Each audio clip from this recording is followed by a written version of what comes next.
Assalamualaikum warahmatullahi wabarakatuh. Pemirsa RCTV Langka Padani, senang sekali Senovia Update dapat kembali menyapa Anda di malam hari ini pemirsa di Legislatif DPRD Kabupaten Cirebon. Ya, waktunya kita pemirsa berbincang bersama dengan wakil rakyat dari Kabupaten Cirebon dan sudah hadir di studio RCTV ada Ibu Siska Karina SHMH, Sekretaris Komisi 4 DPRD Kabupaten Cirebon. Langsung saja kita menyapa beliau. Assalamualaikum, Bu. Waalaikumsalam, Mbak Novi. Sehat nih? Alhamdulillah, Alhamdulillah. sehat. Terima kasih sudah hadir. Sudah lama kita nggak ngobrol sama Komisi 4 nih ya. Betul, lama banget. Lama banget ya. Ini kesibukannya bagaimana nih, Bu Siska? Iya, masih tentang pertanggungjawaban LKPJ 2023. Masih rapat aja. Oke, masih rapat. Oke, apa yang disoroti dari LKPJ tersebut? Kegiatan-kegiatan dinas mitra kerja yang memang sudah dilaksanakan. Intinya uang sudah diberikan, dikemanakan saja. Nah, dikemanakan saja nih pertanggungjawabannya itu nih ya. Oke, sesuaikah dengan harapan target-targetnya? 40% belum. 40% belum? Iya. Itu lumayan besar loh ya, 40% ya. Masih ada yang ya nanti dibahas lebih lanjut di Banggar. Oke, karena masih dalam pembahasan ya. Baiklah, Ibu Siska hadir di sini pemirsa dari Komisi 4, kita akan membicarakan terkait dengan PPDB tahun 2024 di Kabupaten Cirebon. Nah, ini dari Komisi 4 juga akan menangani bidang pendidikan nih ya. Betul. Oke, pas banget momennya saat ini di masa PPDB ya. Oke, pengawasan dari wakil rakyat nih dalam PPDB tahun 2024 di Kabupaten Cirebon sejauh mana sih, Bu? Pengawasannya mulai dari tahapan proses penerimaan, sosialisasi malah.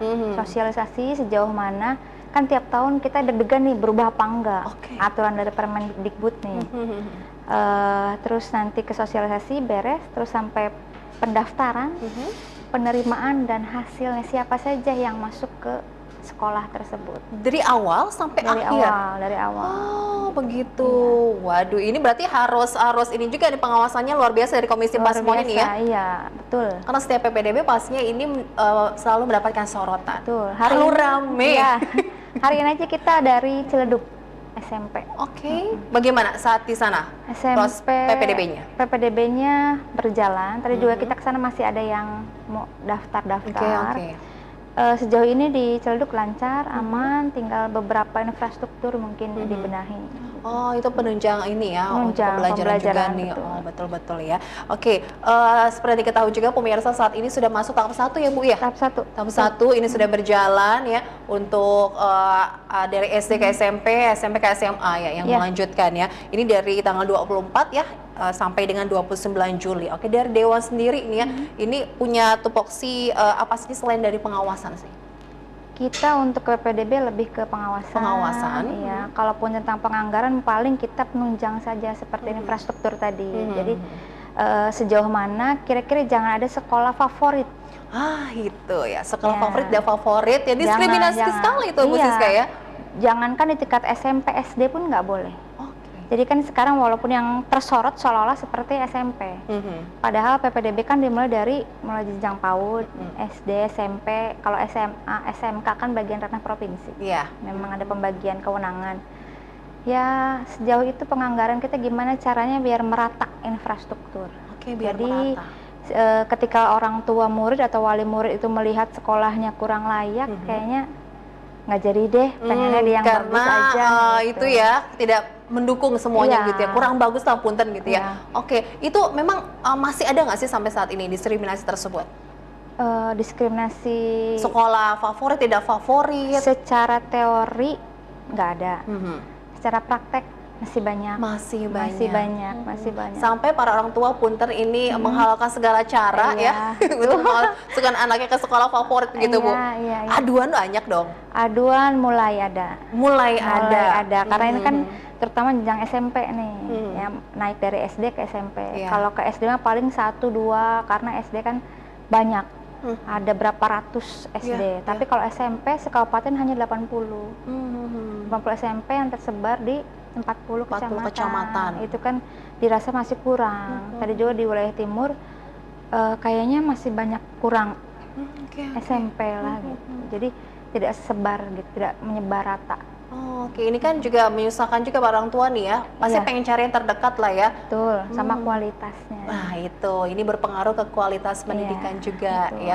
Oke, jadi dari Dewan sendiri ini belum ada nih aduan yang secara resmi datang ke kantor, belum.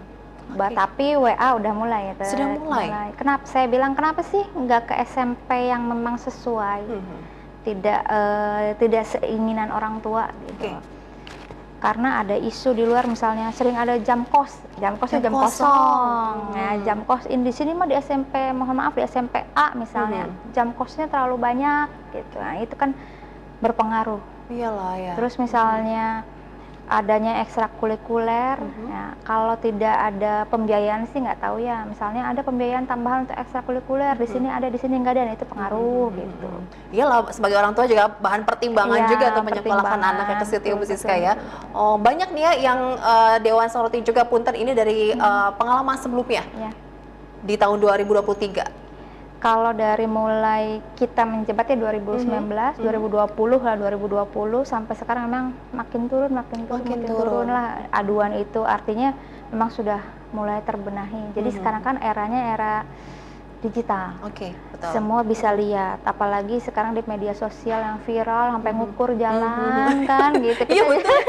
Sampai diukur untuk meyakinkan itu ya. Karena kan memang mungkin ya zonasi itu tidak yang garis lurus, mungkin yang putar gitu kan. Jadi itu yang harus disosialisasikan. Jadi jangan sampai kok saya jaraknya sekian nggak keterima gitu. Itu ternyata jaraknya itu pakai yang sistem putar. Gitu. Ini emak-emak biasanya nih ya, ini garda terdepan nih kan suka greget juga tuh Bu Siska ini kan, mewakili juga nih emak-emak. Iyalah, saya juga tahun depan anak saya. Itu persiapan nih ya. Ini memang lihatnya apa ya, memang setiap PPDB ini selalu pro kontra, banyak juga punten nih ya, ini aduan-aduan atau permasalahan yang muncul. Betul. Ya tiap tahun ada aja memang. Malah tadi saya dengan wali murid salah satu sekolah berbicara bahwa kayaknya tahun depan akan diganti sistemnya. Sistemnya diganti. Terus saya bilang kita nggak tahu sebagai dewan daerah karena kan tahun depan nanti turunnya juknisnya, aturannya Permendikbud, kita nggak bisa misalnya aturan gosipnya ini udah tersebar bahwa tahun depan itu akan diberlakukan NEM. Oh, balik lagi dong ya? Balik lagi, tapi kita kan tidak bisa menyatakan seperti itu karena belum pasti ya? Belum pasti gitu. Dan itu juga dari dulu kan memang keinginan orang tua, kenapa sih nggak balik lagi ke NEM? Apakah itu sekedar keinginan atau memang sudah ada isu-isu aturan yang begitu. Kita kan belum ada hitam di atas putihnya. Iya. Kita tunggu sih nanti kepastiannya Bu Siska ya. Tapi dari wakil rakyat juga ini belum tahu nih ya? Belum tahu kalau ke depannya seperti apa. Yang pasti ini kita inginnya proses PPDB ini berjalan dengan transparan, akuntabel, dan juga pastinya ini objektif. Ini di Kabupaten Ciamis sudah ada kan, Ibu tahu sendiri nih ya, sudah ada fakta integritasnya gitu. Sudah ada kemarin tanda tangan, 2 hari kemarin malah. Ya sudah ada pokoknya nih dari berbagai pihak yang terlibat nih ya, dari pemerintah daerah, didukung oleh yang lainnya, komitmen dukungan fakta integritas tahun 2024 ini PPDB objektif, transparan, dan juga akuntabel. Dari Dewan, bisakah itu terlaksana? Harapannya bisa. Harapannya bisa, didukung oleh semua bagian ya, semua lini sektor, baik pemerintah daerah, pemerintahan daerah maupun dari tadi ada dari kejaksaan, vertikalnya itu mendukung juga. Insya Allah harapan itu paling tidak kalau 100% mungkin tidak, paling mendekati 100% lah. Nanti sampai ada fakta integritas ini, apakah karena banyaknya aduan-aduan atau kecurangan-kecurangan yang muncul, Ibu? Jadi tahapan itu tuh meminimalisir terjadinya kecurangan-kecurangan. Jadi kan kita selama tidak ada namanya bukti tertulis bahwa ada kecurangan, kita tidak bisa menjas bahwa ada. Tapi memang fakta integritas itu sebagai bentuk minimalisir. Minimalisir nanti ke depannya, bahwa orang tua ini tahu. Sekolah ini tidak lagi menerima dalam tanda kutip jalur belakang. Jadi kedewasaan berpikir kita sebagai orang tua ya harus dibuka. Jadi kalau misalnya fakta integritas tinggal disodorkan saja. Kepala sekolah nih ke orang tua, ini kita sudah tanda tangan fakta integritas, ditandatangani oleh kepala dinas. Kalau kita menerima jalur belakang, kitanya akan kena tegur atau apa sanksinya itu jabatan. Nah, itu sodorkan aja itunya fakta integritas atau formulir apa segala macam lah yang itu bisa tuh. Iya, mau nggak mau udah tanda tangan. Oke, ini karena ini sudah ada bukti, sudah ada ini ya, sudah ditandatangani juga ya. Itu tidak bisa ya punten tadi di jalur belakang itu ya Bu ya. Dan mohon juga ini tidak ada godaan-godaan lainnya nih, tidak menggoda pihak-pihak yang terkait ya Bu. Iya, jadi ini sebagai bentuk juga fakta integritas itu perlindungan. Jadi kadang kepala sekolah itu kan bingung untuk menolaknya gimana. Oke, bingung untuk menolak. Waduh, bingungnya kenapa nih, Bu? Bingung, kadang bingung gini, aduh ini titipan siapa, ini titipan siapa, kan gitu. Oh, itu kan. Nitip siswa nih. Iya, biasanya kan seperti itu kita udah jadi rahasia umum. Oh ya, betul. Tidak hanya terjadi di sekitar kita gitu ya, di daerah lain pun begitu ya, Bu. Itu dia makanya PPDB ini selalu mendapatkan sorotan. Oke, kita akan kembali berbincang bersama dengan Ibu Siska dari Komisi 4 DPRD Kabupaten Cirebon. Usai jeda berikut tetaplah bersama kami.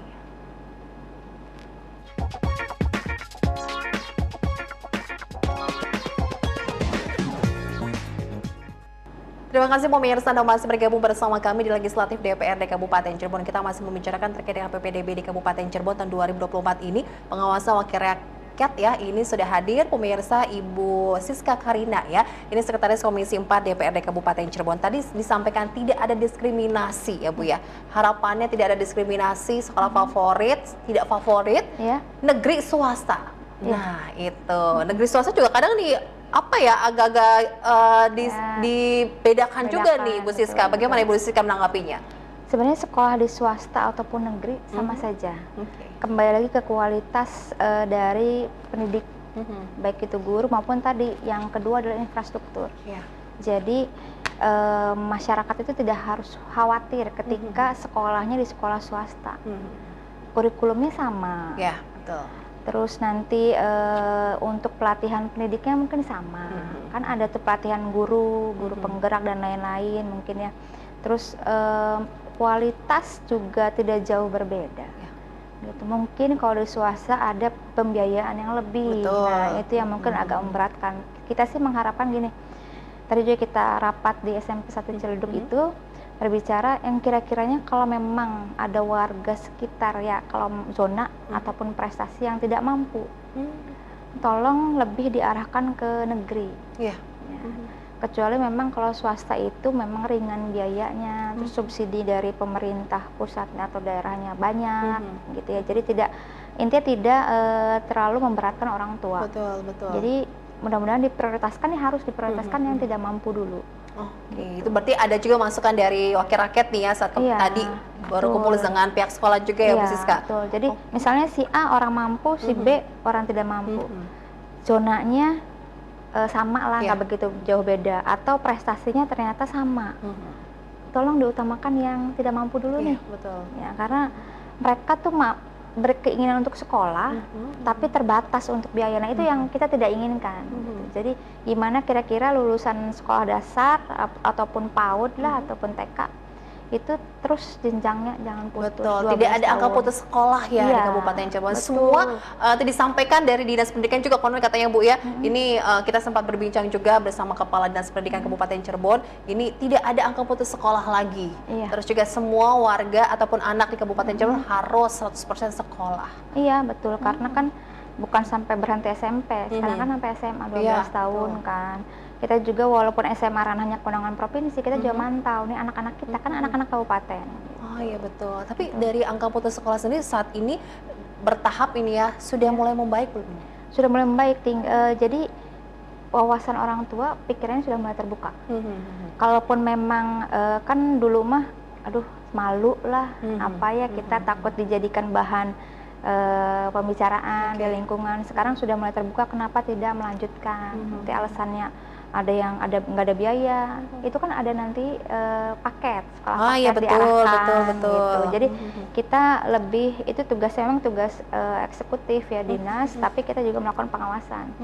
Berapa persen yang memang masuk sekolah SMP dan jenjang-jenjangnya, atau berapa persen yang ikut paket. Jadi jangan sampai ada lebih dari misalnya 10% angka putus sekolah di tahun ajaran sekarang gitu. Jadi jangan patah semangat juga Jangan nih ya. patah semangat, ada paket. Betul, ini yang beberapa faktornya, salah satunya dari masalah ekonomi juga ini kan berpengaruh ya Bu Siska. Betul. Tapi nanti sekarang kan dibantu juga nih ya, ada program juga kan nih dari pemerintah juga ya Bu ya? Iya, banyak program banyak programnya. Kalau memang sudah benar tidak mampu kan bisa pakai jalur KIP mungkin. Memang kalau KIP itu kan langsung kita ke pusat ya. Tapi kan daftarnya mungkin DTKS-nya kan dari desa. Nah itu mohon dibantu. Memang kalau yang benar-benar tidak mampu itu masukkan DTKS supaya nanti ke atasnya mereka bisa sekolah lebih mudah.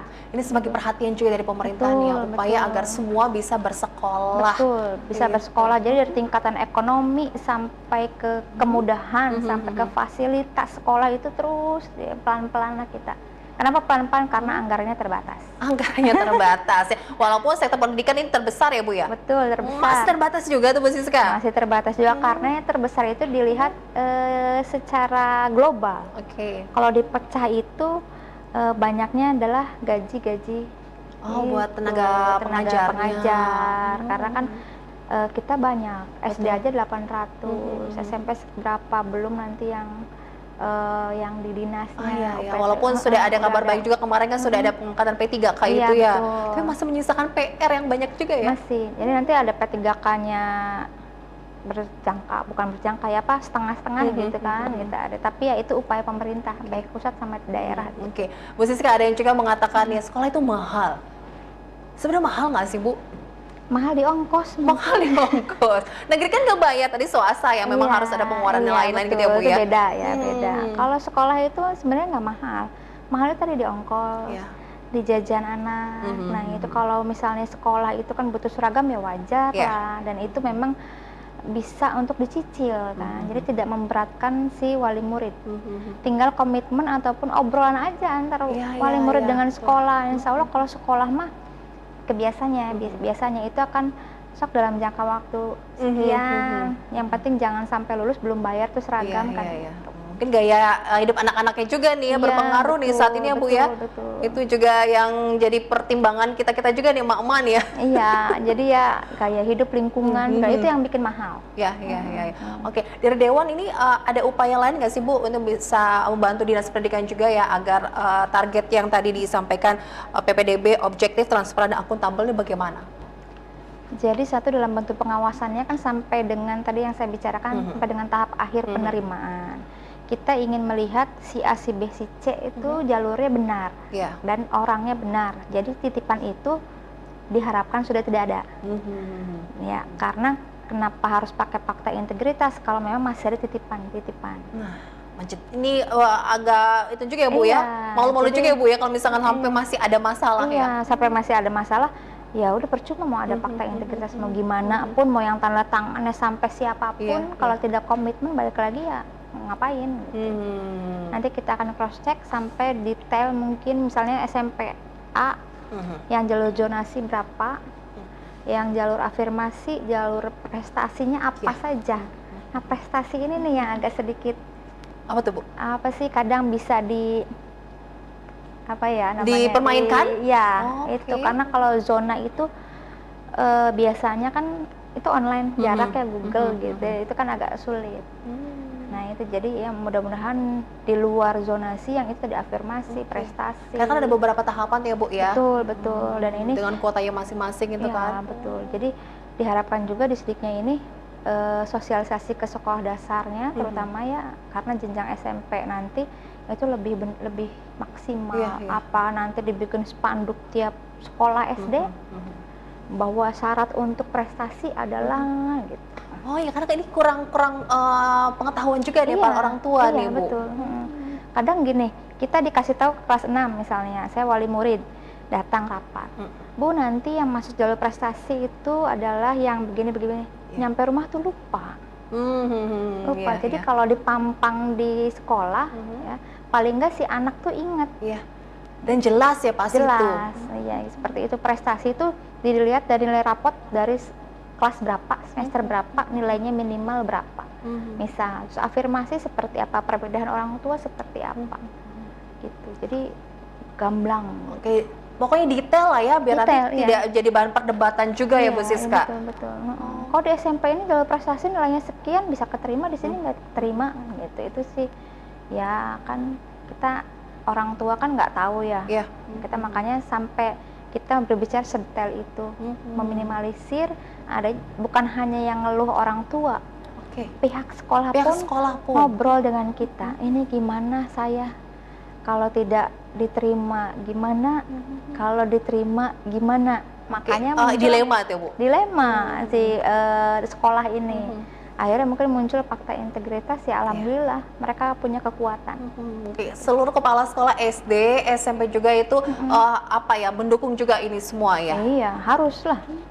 Harus, karena itu seolah fakta integritas melindungi sekolah, pihak sekolah melindungi dari yang tidak diinginkan. Sampai jadi, kejaksaan juga kan dilibatkan. Iya, jadi aparat penegak hukum pun dilibatkan di situ. Jadi masyarakat kalau ini yang udah tanda tangannya pihaknya udah ada misalnya PJ Bupati, terus Kadisdik, ada APH. Oh ya udah, mau nggak mau. Aduh. Ini dari PPDB jangan sampai ada kasus ini ya Bu ya, sampai masuk ke ranah hukum ya. Jangan sampai. Karena tadi memang punten ini banyak juga sih kejanggalan ya Bu, ini aduan-aduan terus nanti yang nggak terima sampai melaporkan ini kan mencederai juga ya Bu ya untuk PPDB di Kabupaten Cirebon. Tapi harapannya semoga lancar semuanya ya. Kita akan kembali berbincang bersama dengan Ibu Siska. Pemirsa, usai jeda berikut tetaplah di Legislatif DPRD Kabupaten Cirebon.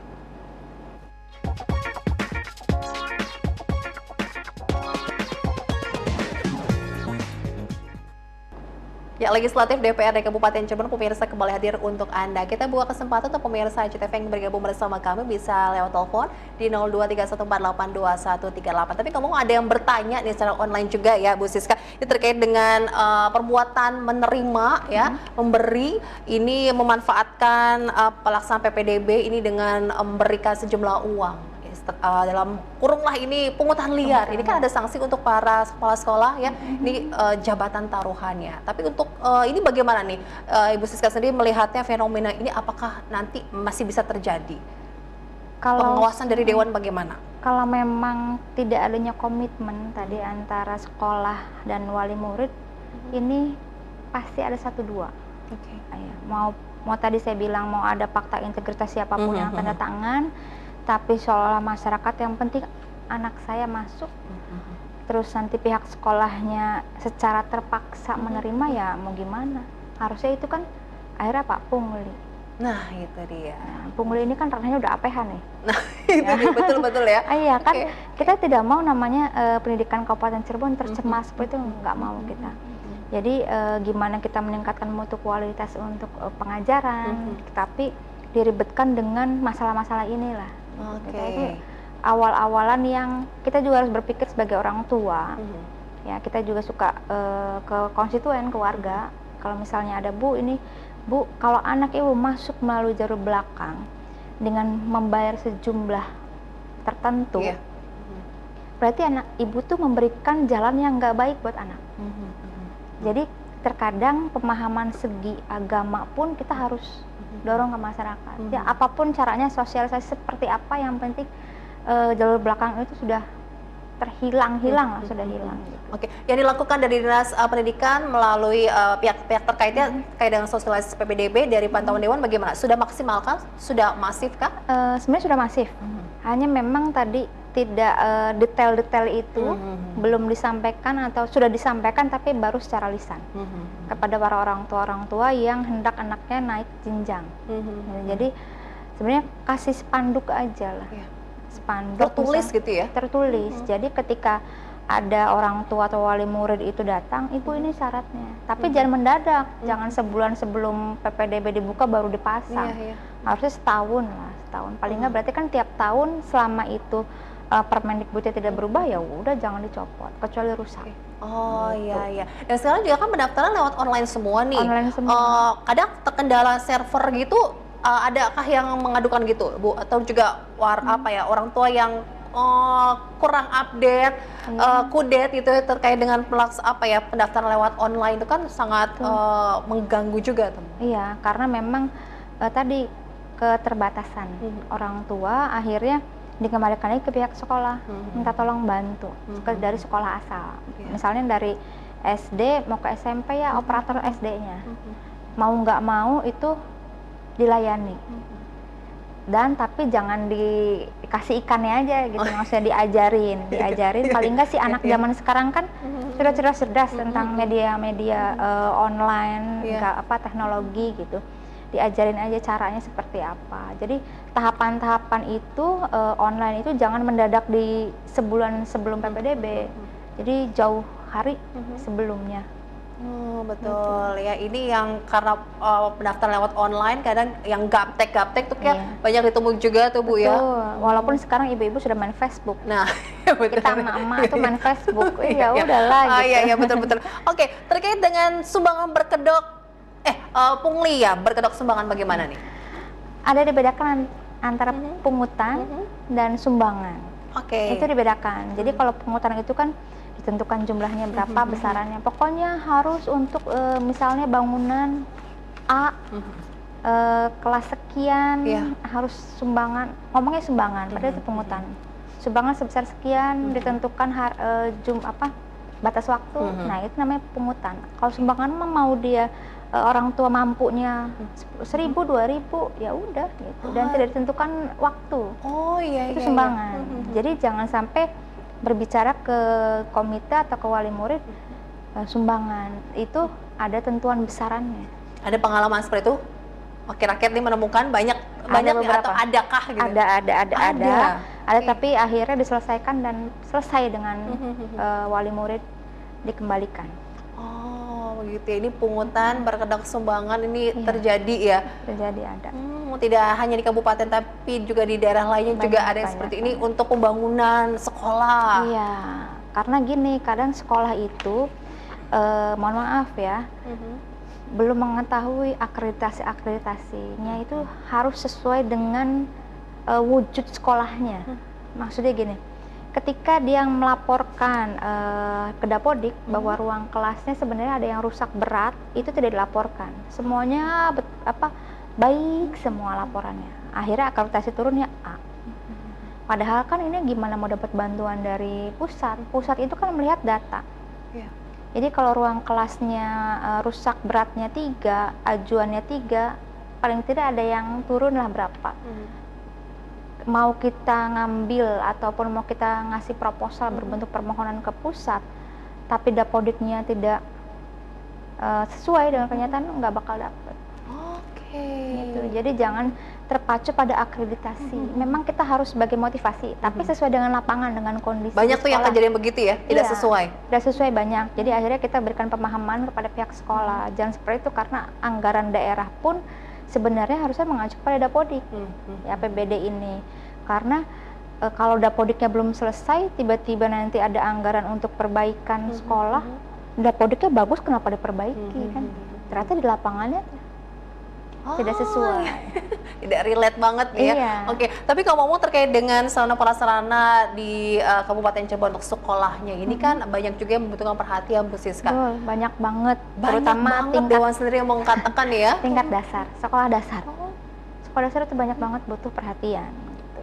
Jadi ya karena mungkin ratusan sekolah, jadi yang tahun ini tadinya rusak ringan, karena sudah diperbaiki jadi berat. Padahal rusak ringan itu bisa dari dana BOS. Rusak ringan itu paling bolong atap, cepat perbaiki, jangan malah tambah dirusak-rusak atau didiamkan, itu nanti akan terus mengganggu KBM ya. Iya, kita tidak mau lagi ada yang dulu tahun berapa itu ambruk pada saat lagi belajar. Ya? Karena itu akhirnya jadi tercoreng lah dunia pendidikan. Masih banyak yang membutuhkan perhatian dari bangunannya yang kurang representatif ya. Ini tidak ada fasilitas lainnya yang menunjang belajar. Ini kan anggaran kan besar Ibu ya. Untuk sektor pendidikan 40% ya? Minimal 20. Oke. Tapi di Kabupaten Cirebon lebih dari 20. Lebih dari 20. Ya, tapi itu karena luas, Kabupaten Cirebon luas, sekolahnya banyak, jadi anggaran-anggaran tersebut, makanya kita kan tidak hanya anggaran dari daerah, dari provinsi, dari pusat, gitu. Tapi tergantung Dapodik. Balik lagi. Jadi kalau Dapodiknya oke semua, anggarannya nggak turun dari provinsi maupun dari pusat, tidak di ACC, sekolahnya jelek, udah PPDB-nya nantinya orang tua kan di sekolahnya aja begitu. Akhirnya takutnya di merger lagi. Kejadian itu kan juga banyak ya, merger sekolah di Kabupaten Cirebon tuh tidak ada peminatnya. Iya. Jadi merger sekolah itu sangat tidak diharapkan sebenarnya. Artinya sekolah ini tidak ada peminatnya atau memang si anak ini tidak bersekolah. Ada dua hal yang harus dipahami gitu. Jadi jangan sampai merger itu seolah itu kebaikan. Enggak, justru kita bertanya ada apa nih merger? Kenapa sampai di merger? Kenapa sampai merger? Walaupun masih tingkat SD ya. Karena kalau SMP mah kita baru merger masih kurang. Nah iya. Dan punter ini dengan keadaan begitu ya, kondisi sekolah dan hal-hal lainnya juga ini di Kabupaten Cirebon banyak warga yang berpindah ke kota. Bagaimana Ibu menanggapinya nih? Apa yang kurang dari pendidikan di kita di Kabupaten Cirebon nih? Kurangnya sosialisasi. Oke deh, kita tahan dulu sosialisasi seperti apa yang disampaikan Bu Siska. Kita akan kembali usai jeda berikut, jangan kemana-mana.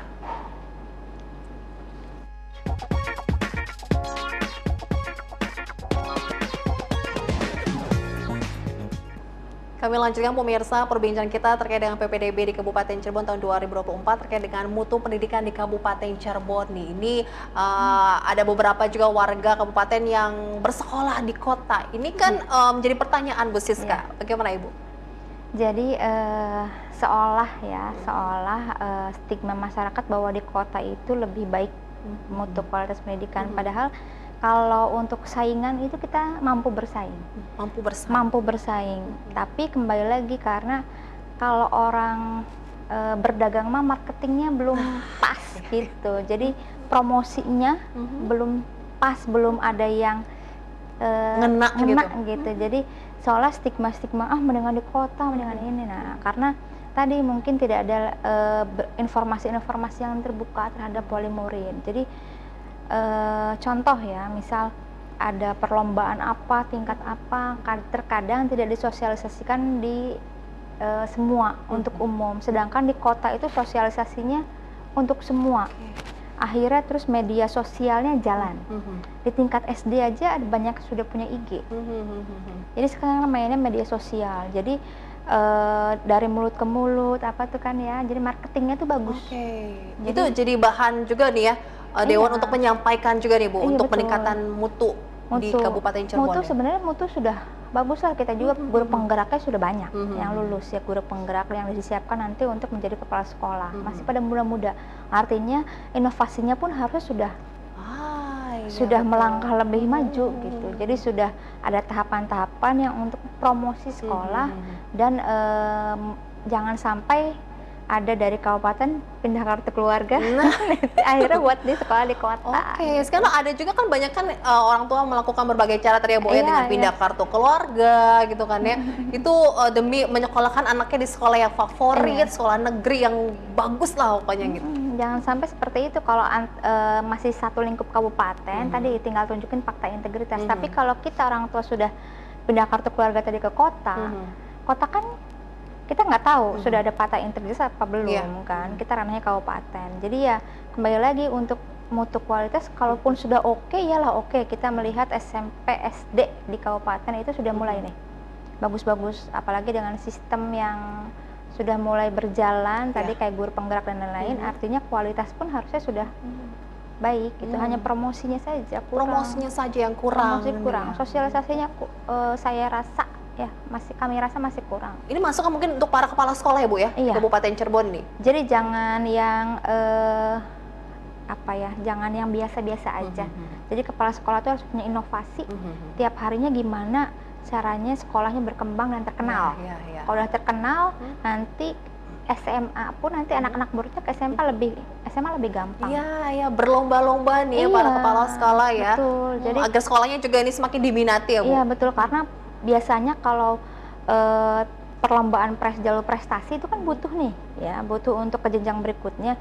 Itu biasanya di menjelang kenaikan kelas nih perlombaan banyak. Dan itu harusnya sudah si kepala sekolah nangkep nih informasi, oh ternyata di kota tuh ada lomba ini, di kota ada lomba ini, oh bisa untuk prestasi anak-anaknya.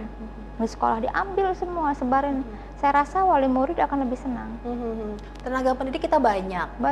Oke, ini dengan masing-masing sekolah juga punya ada sekolah yang peduli lingkungan dan yang lain-lain ya Bu ya, ini punya ciri khas sendiri ini. Punya. Jadi optimis ya, kita juga bisa nih. Bisa jelas, cuman tadi memang promosinya kurang, baik di media sosial maupun ya media cetak apa. Jadi stigma-stigma itu kira-kira nanti dari tahun ke tahun itu berkurang.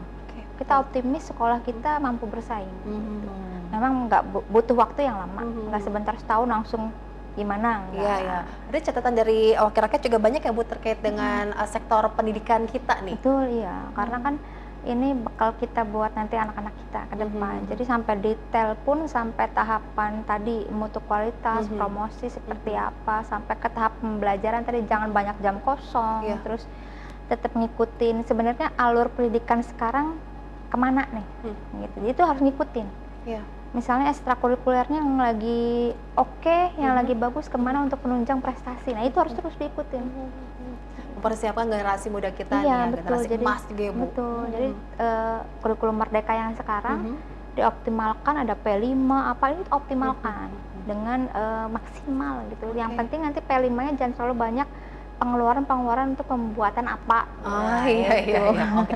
Dewan sendiri ini akan terus berkeliling untuk melihat sejauh mana nih proses PPDB berlangsung di Kabupaten Cirebon. Iya. Agenda berikutnya bagaimana Bu Siska? Agenda berikutnya nanti terakhir itu kita akan tadi panggil Dinas Pendidikan, hasilnya seperti apa. Ke sekolah-sekolah? Sudah mulai kan? Sudah mulai. Tadi kan ke sekolah ke timur ya? Ke timur, daerah timur, nanti terus kita keliling. Sekaligus mengecek juga kondisi sekolahnya dari sarana prasarana yang adanya. Biasanya kalau pihak sekolah kedatangan kita senang, mereka langsung ayo kesini kita tunjukin ruangan-ruangan yang sekaligus ini ya tipis-tipis lah ya bantuan-bantuan anggaran gitu ya Bu. Iya, mereka pasti nitip. Apalagi kalau ada dewan dapilnya, udah langsung diminta nomor kontak. Tapi ini bentuk juga perhatian dari wakil rakyat ya, dari dewan juga ya. Komisi 4 itu hampir rata-rata semuanya aspirasinya itu ke pendidikan.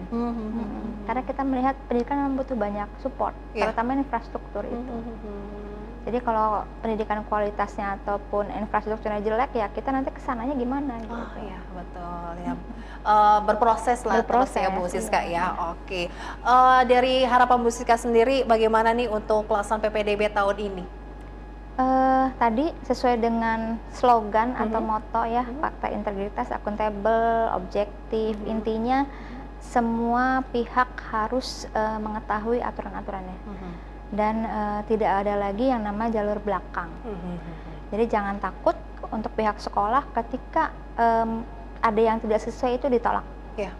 Karena sudah ada perlindungan, paling tidak perlindungan ya. Lalu untuk wali murid mudah-mudahan juga makin paham ke sini.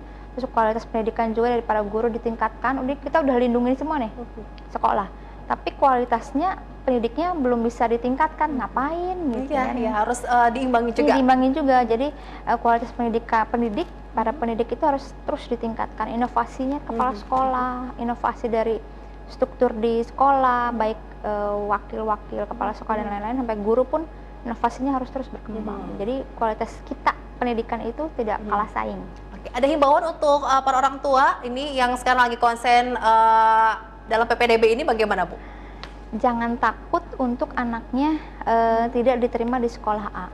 Sekolah swasta pun bagus ya sesuai dengan kondisi.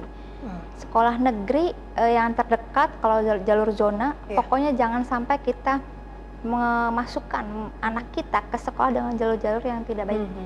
Ya kita kan pengennya bekalnya anaknya baik. Kalau awal bekalnya tidak baik gimana ke depannya gitu ya. Berbicara yang lain juga begitu ya, biar itu anak orang lain. Anak kita sendiri itu harus bekalnya harus benar gitu dari awal masuk. Jangan memaksakan kehendak juga gitu ya Bu. Karena yang sekolah itu anak. Iya. Harapan gengsinya mama juga sih. Gitu ya. Harapan orang tua sih pengennya bagus, tapi kan sesuai kemampuan dan sesuai dengan aturan. Tidak ada diskriminasi sekolah ya di Kabupaten Cirebon itu sama, mutunya juga baik semua ya. Semua baik, makanya kita terus cross check dari tahun ke tahun tentang infrastruktur dan kualitas pendidikan. Oke, masukan untuk Dinas Pendidikan atau MKKS SD SMP bagaimana Bu? MKKS SMP ya terutama ya baik MKKS maupun K3S SD ya tadi sekolah itu harus berinovasi. sekolah itu harus mempunyai visi misi yang jelas, yang kira-kira datang ke sekolah itu bukan hanya menggugurkan kewajiban, cuma ngajar sesuai dengan kurikulum, dengan buku, selesai. Tidak ada inovasi lain, karena dengan perkembangan zaman kalau kita begitu ketinggalan anak-anak kita, kasihan. Jadi terus bergerak dengan slow up, dengan itu guru penggerak, dan makin tinggi kualitasnya. Oke, kita bisa pokoknya Kabupaten Cirebon nih ya. Kita pastinya harapan PPDB tahun 2024 ini objektif, transparan, dan akuntabel ini bisa berjalan sesuai dengan aturan ya. Jujur dan berkeadilan ya Bu. Penting ini Bu Siska. Baiklah, terima kasih banyak Bu Siska dari Komisi 4 sudah hadir di Legislatif DPR Kabupaten Cirebon. Jadi kita tahu juga ya, ini kegiatan dari wakil rakyat kita ya saat ini dari Bu Siska sedang fokus ya Bu ya, memantau ya, mengawasi pelaksanaan PPDB tahun ini ya. Oke, saya selalu Ibu, sukses ya. Terima kasih lagi nanti. Terima kasih banyak untuk Anda pemirsa. Kita harus pamit. Sampai jumpa. Wassalamualaikum warahmatullahi wabarakatuh. Waalaikumsalam.